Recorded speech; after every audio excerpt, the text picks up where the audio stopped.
Today we're going to be doing a tier list and we're going to be ranking the most toxic things in EAFC 25. This is a pre-made tier list and I have added a few more onto it, but if there are any others that I have missed out, let me know down in the comments. Be sure you do hit that like button and subscribe if you're new, because we're trying to hit 3,000 subscribers before the end of the year. Without further ado, let's tier. As you see here, we have 6 total tiers to put these toxic things in, and I can just feel this video is going to really boil my blood. We've got ultimate toxicity. This is like the worst of the worst. There's nothing more toxic than this. I'm sure you can already imagine a few. Next up, we have the rat tier, and this is things that are obviously toxic, but rats use them. They're just really ratty. I'm sure you've heard that term amongst the FC and FIFA community in the past years. This isn't far from ultimate toxicity, but it is just a level below. And then we have scum. Slightly worse than rat, but scum. Pure scum. It's not like ratty things to do. You're just like, why are you even bothering to do that? Or just get away from me, you dirty, dirty scum. The tier below that is cringe. Like, you look at it, it's like, oh god, I could never imagine myself doing that, because it does just send shivers down your spine at how cringy it is. You look at it and be like, I'm glad I'm not you. Then we got childish. Is like it frustrates you. It does frustrate you, but there are things that you can get past yourself. You can look over them. There's worse things in the world. What are you doing with your life, mate? Like, that is just really childish. But then you got the tiers above childish. You look at them and just say it to my face, see what happens, mate, and they literally do nothing. And then you got the final ones, just mildly annoying. Like, they're probably the ones that shouldn't really like get on your nerves, but they do when you're in like a bit of a tired mood or annoyed mood already. So let's get into them. First up, we've got using 5 at the back formation. It's a lot more common nowadays than it used to be. It used to be the ultimate toxicity thing. I think it's fair enough to go cringe. Like, surely you're not enjoying that formation. You're just trying a bit too hard, it seems. That's what it looks like to me. You're trying too hard to get the win, lad. Just enjoy yourself. Next, we've got do not skip the loading screens. This used to wind me up a bit more than it does now. I think, again, it's just, don't think it happens as often, but when it does happen, it is mildly annoying. Like, it shouldn't wind you up at all. They're loading screens at the end of the day. They're there just to load the game, get you ready, you know. But when you're in a rush, try and get through your games, because it's 8 PM on a Sunday and you really need to go to bed because you've got work in the morning. You just cannot be dealing with people not skipping the loading screens, especially when they're watching it after the team comes up. If you're not skipping it after the team comes up, that's when it really grinds my gears. Ah, yes, the classic finesse shot plus abuse. I think it is another one that is just mildly annoying, because it's there for everyone to do. It is kind of like the meta, but when they do it constantly, it just gets on your nerves, especially when it's not working for them. And ladies and gentlemen, we've got our first ultimate toxicity thing, and it is, of course, the griddy. You've just conceded a goal, and the next thing you see, I say right foot creep, walking with that heater. Honestly, do you want me to punch your face through the monitor? I feel like this is a given for everyone. Griddy has to go in the ultimate toxicity tier. We have now got something that has recently been addressed in the patch notes, and I have a feeling it's probably not going to work as usual, but it is the kickoff glitch. And if you do this, you are a rat. Honestly, it's not quite ultimate toxicity. It hasn't reached that pinnacle just yet, but you are an utter rat. You smell like cheese, and your face just looks like someone's crashed into a building, and they've probably crashed into a building because you've just done the kickoff glitch. Take that away from a lot of people that use it, and they have nothing else. They have no other way from scoring. There's probably some people out there, right, who don't get kickoff straight away. So when they win the ball back, they send it back to the goal. They score an own goal and then do the kickoff glitch to make it equal. And then when the second half starts, they'll get the kickoff and then they'll score. That's probably how they live their whole life, honestly. Next up, we have got using the same meta players, and if you watch my streams, if you watch my content, you know this does get on my nerves a little bit, just a little bit. Mbappe, you got your Griezmann, you got your Van Dijk, you got your Saliba. It used to be Mendy and Varane, all right?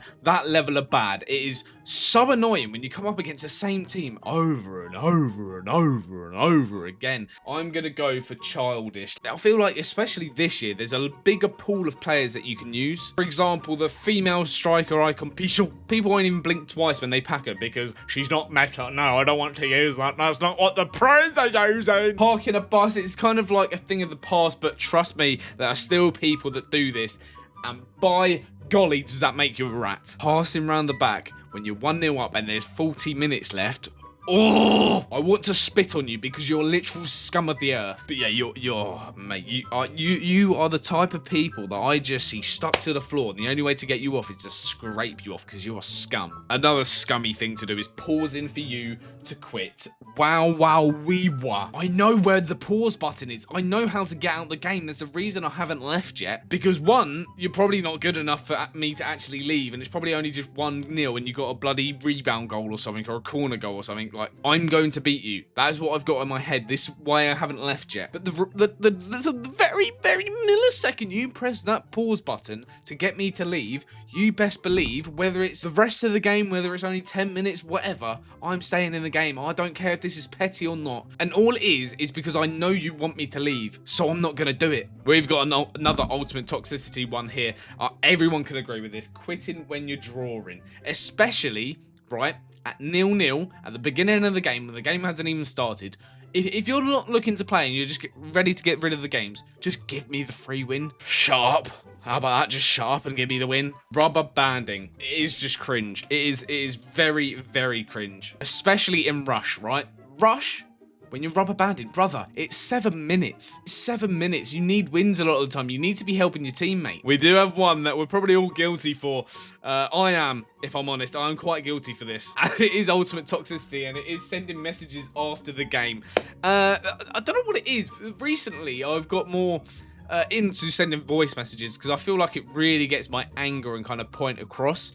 But this is, honestly, so toxic. I don't know why I do it, but I just do because it is a bit of fun. No abuse, obviously. No abuse. None. We don't do that here. Sending a message after scoring. This one's just a bit weird, if I'm honest. It's just a bit. I think this is a bit cringe. I'll probably put it in cringe. Sending a message after scoring. I don't do that. I'm not that weird. I'm toxic. I'm not weird. Do you know what I mean? Like, send it after the game when the game's done, when you get all your emotions out, not after scoring, saying, "Haha, I'm 1-0 up," or "Lol, get good," or something like that. Sideline sprinted and cutback. Like I said, this is a pre-made one. I haven't put this in, but this is annoying. It happened a lot more last year than it did this year. I'm going to put mildly annoying because it's just one of those things that everyone could do. Time wasting. This kind of goes with passing around the back. And again, it's not something people do. People don't go hold up in the corner as much as they used to. This, I'm probably just going to go a bit childish, really. Time wasting. Triple pausing. Oh my God, do I hate this. This has to go in ultimate toxicity for me. Maybe second. We'll go second. Oh my God. It can happen at any point in the game, right? It could be happening when I'm losing, right? They triple pause it because they really want me to leave. The worst one is I'm 4-0 up, for example, and then they pause it. I'm like, yes, get in, they're leaving. Oh no, okay, they've made subs. They do it for the third time, then I just know they're wasting my time. Oh, just thinking about it, I want to put my knee so far through their skull, their brain comes exploding out of it all over the wall.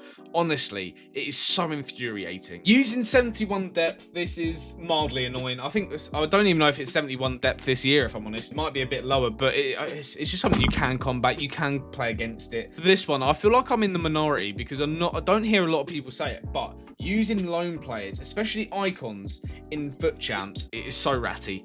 I hate it so much. You should not be able to use lone players in ultimate team foot champs, especially back in the day, right? You used to use foot champs to qualify for pro tournaments, and you could still use them then. So imagine you had an 11-a-side team and they're all lone players for all the games. Why was this ever allowed to begin with? And why is it still allowed? It is so annoying. I don't think it is ultimate toxicity because people don't use it to be toxic, but it's so ratty, honestly. Oh my God, that annoys me so much. Celebrating after every goal scored. This for me is just cringe. It does wind me up, don't get me wrong, especially if like it's a tight game and they go 1-0 up and then they go 2 goals up as well. When they do it that second time, it's like, oh mate, why are you doing it? It's just a bit weird.